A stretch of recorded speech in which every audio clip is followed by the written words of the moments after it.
Mereka adalah pasangan sempurna, rekan kerja, ilmuwan, dan pasangan hidup bagi semua yang mengenal. Amber dan James Martin sangat dekat dan saling mencintai, membangun masa depan bersama. Namun, awal bulan ini semuanya hancur akibat kekerasan di apartemen mereka di Iowa. Pihak berwenang menyatakan James Martin merencanakan aksi mengambil pisau dapur lalu menikam istrinya hingga tewas. Kini, orang-orang yang mengenal mereka bertanya-tanya, bagaimana pernikahan yang tampak sempurna bisa berakhir seperti ini? Kami membahas kasus dari Law and Crime. Saya Chris Stewart.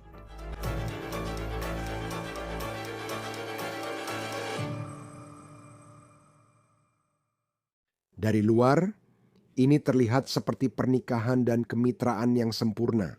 Dua ilmuwan medis berdedikasi bekerja bersama di laboratorium dan hidup bersama di rumah.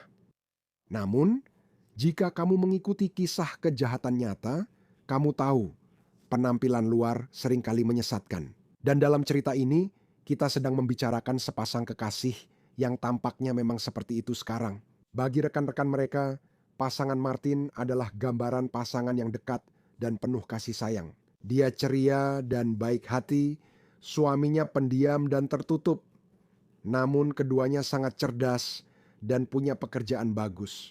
Namun, pada Jumat pagi lalu, di sebuah apartemen di Iowa, gambaran itu hancur oleh kekerasan, atau bisa dibilang, kenyataan itu hancur oleh kekerasan. Pihak berwenang menuduh bahwa di balik penampilan biasa, James Fuller Martin yang berusia 7 tahun telah merencanakan rencana rahasia selama berjam-jam. Mereka menyebut ini rencana yang membuatnya mengambil pisau dapur dan berkali-kali menikam istrinya, Amber, hingga tewas. Kasus mengerikan ini membuat teman dan mantan rekan kerja mencari jawaban. Pertanyaan utamanya adalah, bagaimana hubungan yang tampak sangat kuat di mata orang-orang bisa berakhir dengan dugaan kekerasan brutal dan terencana? Ini adalah unggahan terakhir yang Amber Martin pasang di halaman Facebooknya. Ini adalah unggahan Selamat Tahun Baru. Ini dari malam sebelum kita memasuki tahun 2026 dan Anda bisa melihat di sana bersama James mengucapkan Selamat Tahun Baru kepada semua orang. Dari permukaan, pasangan ini tampak seperti pasangan yang senang menghabiskan waktu bersama.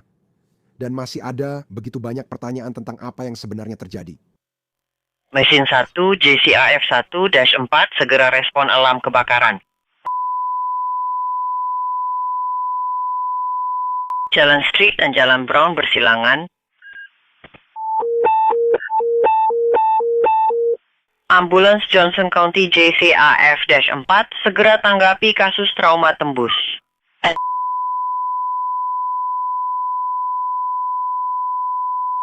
Jalan Jones Boulevard bersilangan dengan Jalan Blue Sage Drive. Saya 26, silakan. Silakan mendekat, staf sudah mengonfirmasi. Kami menerima panggilan pada saat ini. 6 diterima.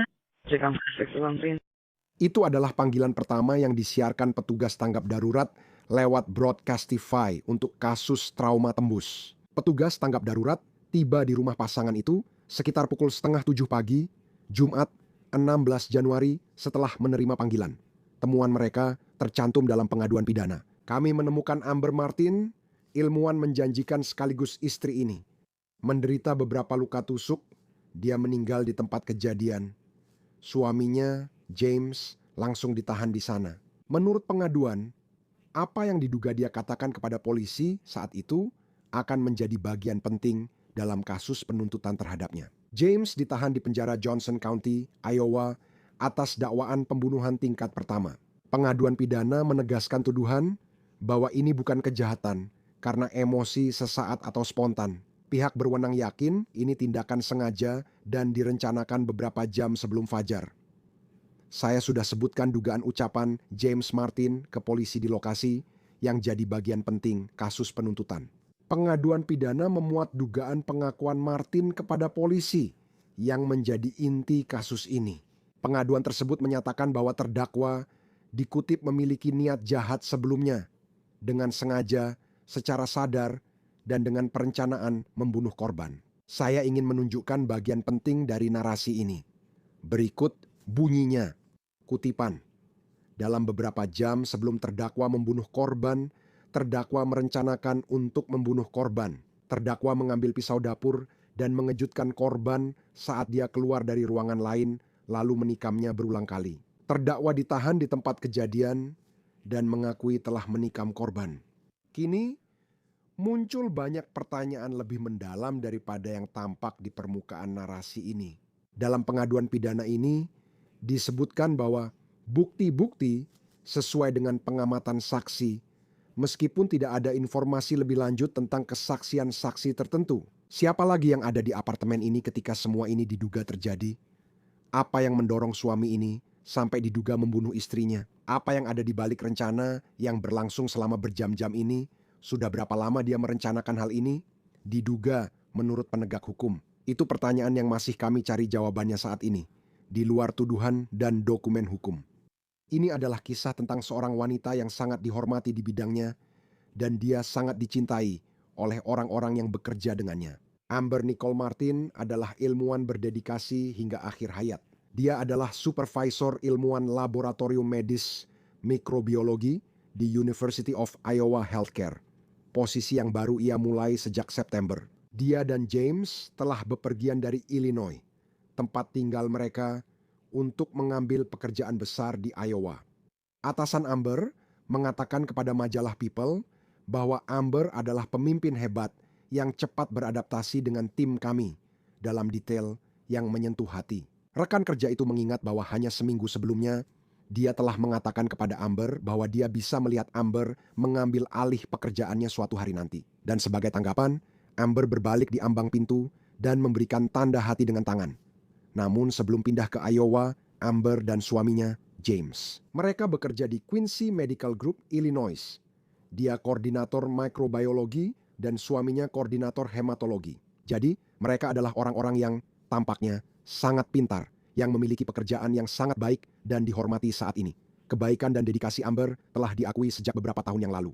Postingan Facebook 2019 Quincy Medical Group menunjukkan Amber dihormati atas pengalamannya dan menerima The Difference Award. Penghargaan itu kemudian menyatakan kutipan, Amber Martin, ahli teknologi medis, baru-baru ini menerima Quincy Medical Group Experience The Difference Award.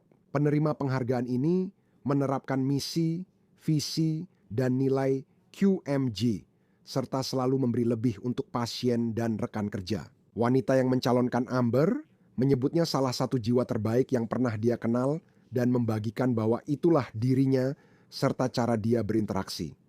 Itulah Amber Martin yang dikenal oleh rekan kerja dan teman-temannya. Seseorang yang cerdas, baik hati, penuh semangat, seorang wanita yang mencurahkan dirinya untuk pekerjaannya dan komunitasnya. Berita tentang kematian Amber Martin dan tuduhan terhadap suaminya mengejutkan dua komunitas medis yang erat, satu di Iowa dan satu lagi di Quincy, Illinois. Tema utama dari orang yang mengenal mereka adalah ketidakpercayaan besar. Dalam pernyataan ke Muddy River News, mantan rekan kerja Amber di Quincy Medical Group mengaku sulit menerima kenyataan ini. Citra publik pasangan itu kini bertolak belakang dengan kejahatan yang diduga terjadi di dalam rumah mereka di Iowa. Dia mengatakan kepada media tersebut, kutipan, Amber adalah wanita yang luar biasa. Dia penuh semangat, baik hati, dan dicintai oleh semua rekan kerjanya. Jim lebih pendiam dan tertutup. Pembunuhan ini sulit dipahami oleh orang yang mengenal mereka di QMG. Mereka terlihat sangat dekat dan penuh kasih. Saya tak bisa membayangkan apa yang membuat hubungan mereka berubah begitu drastis. Perasaan tentang pasangan yang dekat dan penuh kasih tercermin dalam kesedihan mendalam yang diungkapkan timnya di Iowa. Atasan Amber menyampaikan pernyataan kepada Muddy River News. Pernyataan itu juga disampaikan ke majalah People, di mana dia mengatakan stafnya sangat terkejut dan ngeri atas kematian Amber, sosok yang manis, cerdas, dan berkepribadian luar biasa. Dia bergabung sejak September, tapi kami merasa sudah lama mengenalnya. Komunitas mikrobiologi klinis kami takkan sama tanpanya. Kini muncul pertanyaan tentang apa yang terjadi di balik pintu tertutup dan apa yang membuat hubungan mereka berubah drastis hingga pria ini diduga membunuh istrinya. Pertanyaan-pertanyaan itu tetap belum terjawab dan masih menjadi inti kasus ini. Dalam menyusun cerita ini, Saya mengetik nama James Martin ke truthfinder.com dan tidak ada hasil apapun terkait riwayat kriminal apapun. Situs itu menunjukkan dia pernah tinggal di Quincy, Illinois, dan Amber Martin adalah istrinya. Di Law and Crime, kami bekerja dengan Truthfinder untuk pencarian catatan publik cerita kami. Ini menghemat waktu riset kami sehingga bisa fokus melaporkan kejahatan, bukan dokumen. Anda juga dapat memakai Truthfinder cukup dengan mengetik nama untuk menemukan alamat dan riwayat kriminal. Ini alat utama kami untuk pemeriksaan dan termasuk layanan pencarian terbesar di Amerika Serikat. Berlangganan memberi Anda pencarian rahasia tanpa batas untuk cek tetangga, orang yang ditemui online, atau menemukan kembali seseorang. Anda dapat mencari pelaku kejahatan seksual terdaftar di sekitar Anda atau memeriksa latar belakang sendiri. Tetap aman dan periksa catatan publik dengan Truthfinder Now di truthfinder.com/. bergabunglah bersama kami, pensiunan detektif New York Police Department dan rekan pembawa acara The Gold Shield Show untuk membahas kasus ini. Tom Smith, senang Anda di Law and Crime. Terima kasih sudah bersama kami. Anda tahu kasus ini dan dalam beberapa hal kita pernah melihat kasus seperti ini sebelumnya. Di mana pasangan itu terlihat sempurna, mereka adalah orang-orang yang di postingan Facebook-nya tampak benar-benar saling mencintai. Namun, lalu Anda melihat kasus kekerasan mengerikan ini, di mana Amber Martin kehilangan nyawanya. Seberapa besar pengaruhnya? Ini tempat kejadian perkara kasus penusukan dan tersangka ada di lokasi. Ternyata ada saksi.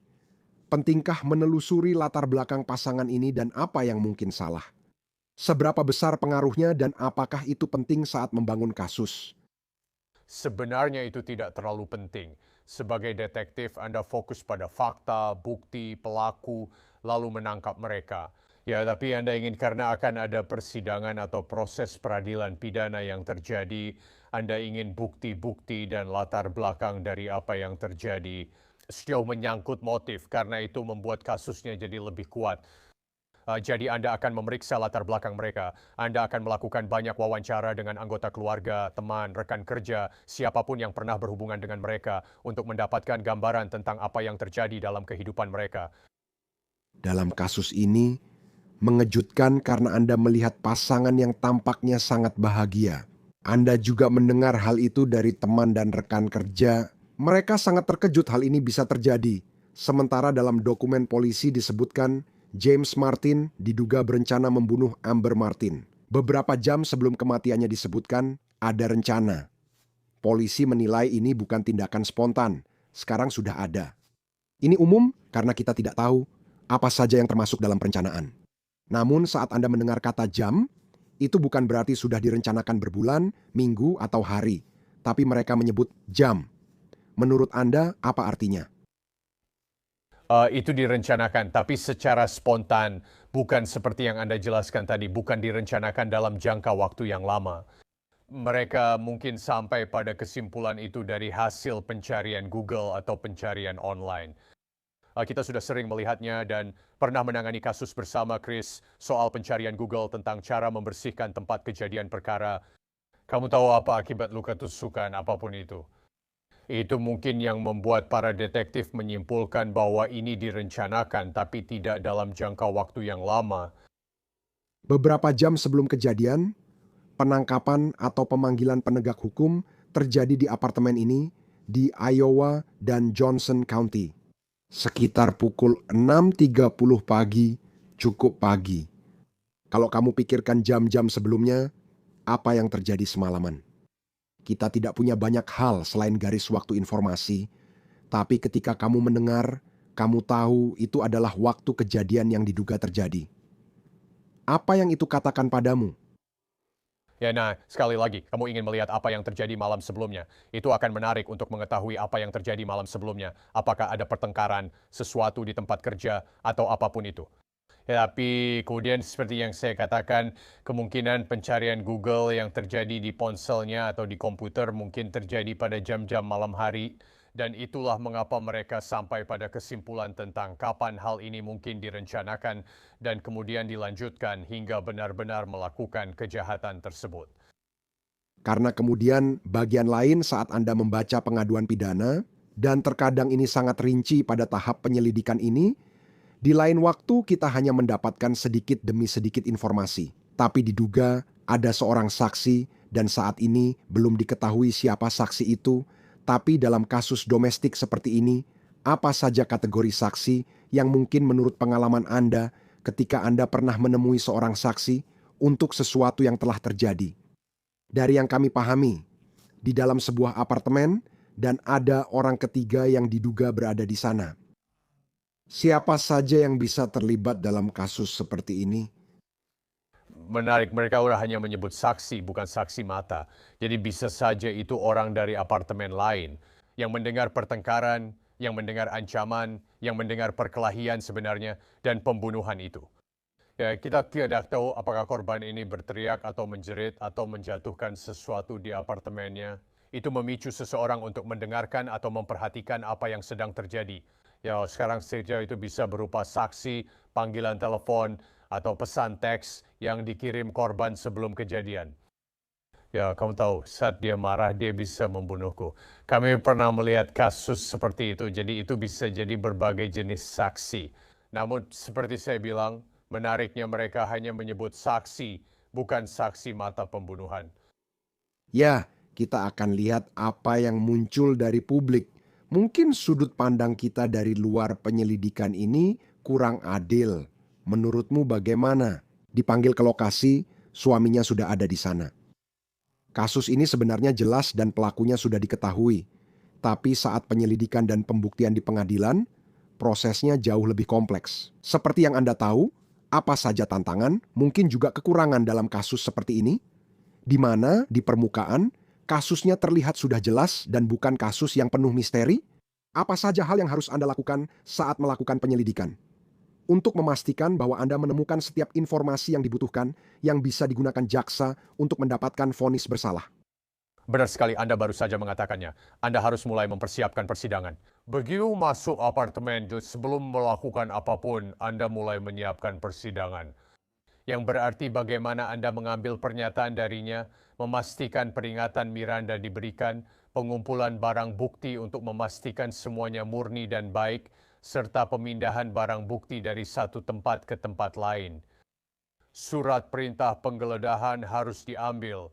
Untuk mengakses media sosial, komputer, atau ponsel, pastikan semuanya aman. Ya, karena dengar, pengacara pembela punya tugas yang harus dilakukan, dan ketika Anda memiliki kasus yang sangat kuat, selalu saja ada sesuatu yang bisa mereka temukan. Sebagian besar dari waktu gaul, hal itu akan diarahkan ke polisi dalam bentuk apapun.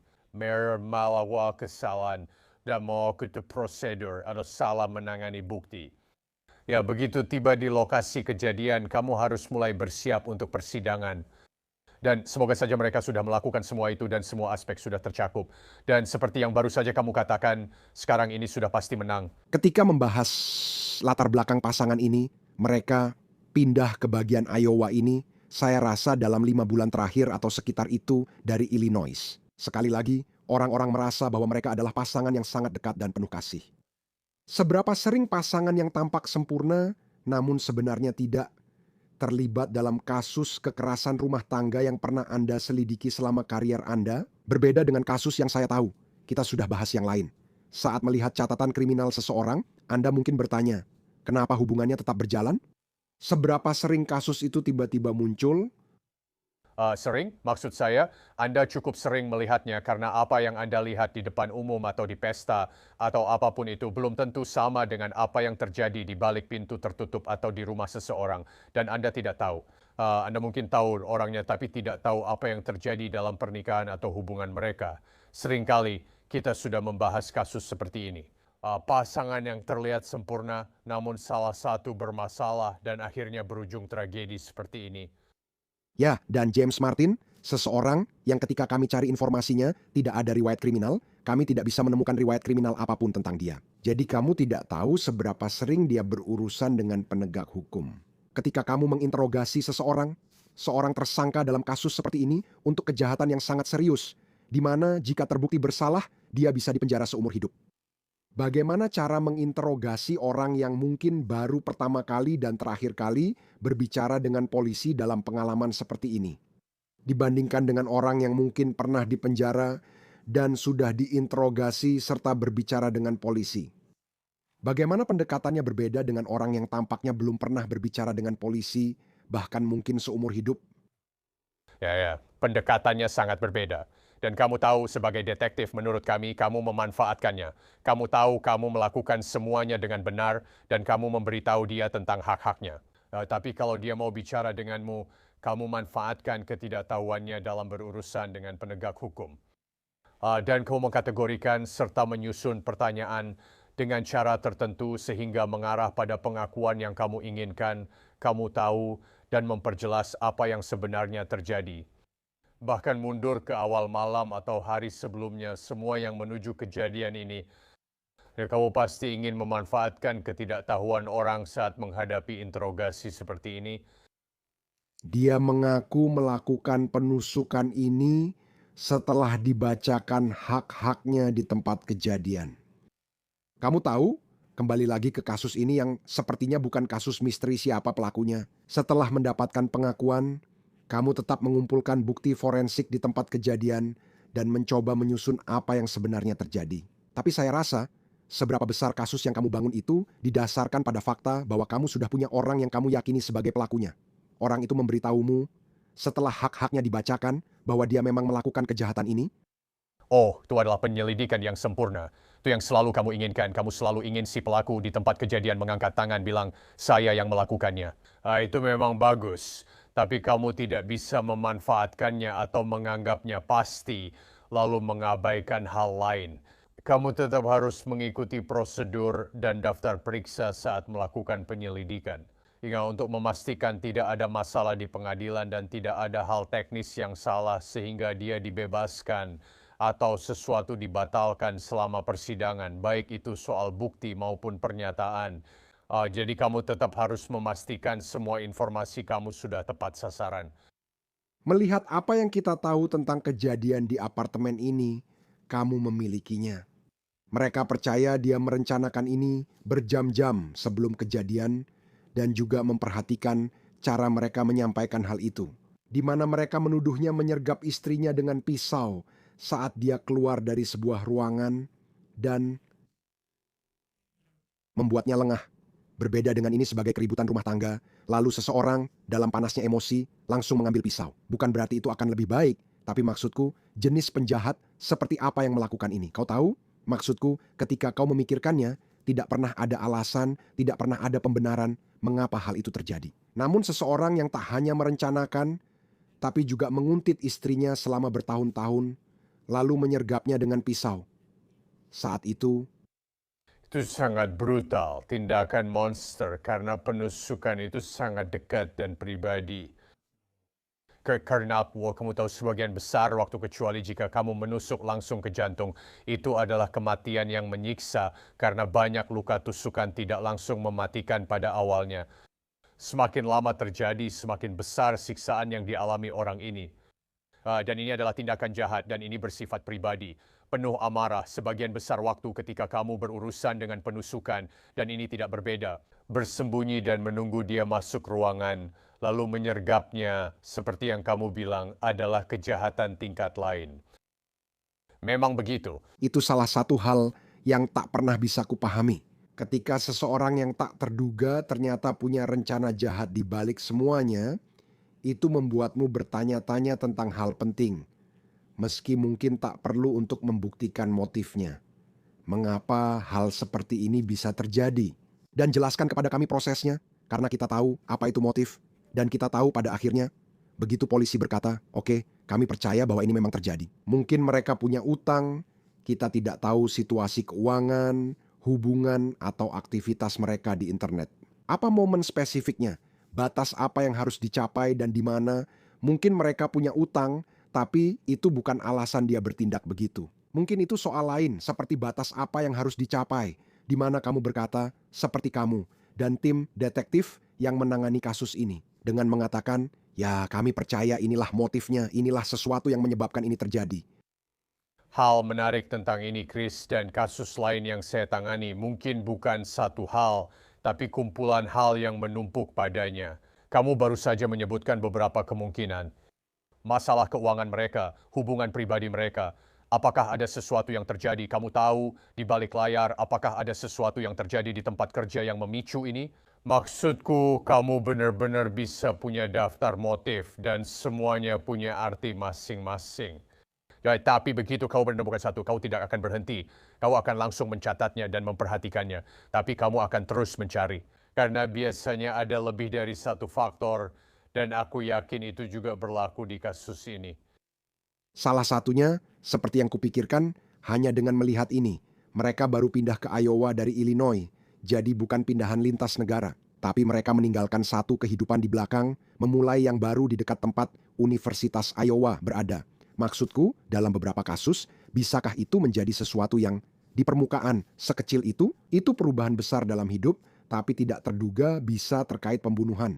Hal seperti itu pasti membuat stres, meski ini hanya spekulasi dariku. Tapi bahkan dalam beberapa kasus, apakah itu hal kecil yang tidak akan kamu kaitkan dengan kejahatan, yang kadang-kadang bisa menyebabkan sesuatu seperti ini? Oh, tentu aja. Seperti yang sudah aku bilang, itu bisa apa saja.